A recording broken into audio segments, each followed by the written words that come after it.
নিজের লাইফে ফ্যামিলি দেখেছে, ফ্যামিলি ডেভেলপ করিয়েছে, মানে এভরিথিং, ছেলে মেয়েকে বড় করিয়েছে। And last there about 6 months ago বিজনেসটা শুরু করেছে। অ্যান্ড আজকে দিনের লাস্ট মান্থে ব্রোঞ্জ ডাইরেক্টর হয়েছে। I am very proud to, মানে আমার জন্য very proud moment, because she is my mother.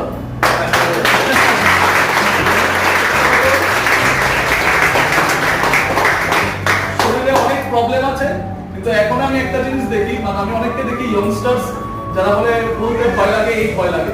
আমার মা 70 বছর বয়সেও যখন বিগ বাজারে বাজার করতে যায়, গিয়ে সেটা যারা যে মেয়েগুলো প্রোডাক্ট ইসে করে, তাই তুমি কি করো, এখানে কতদিন ধরে কাজ করো, তোমাকে একটা জিনিস দেখাবার আছে, তোমার ফোন নাম্বারটা দাও, ফোন নাম্বারটা নিয়ে এসে এখনো প্রসপেক্টিং করো।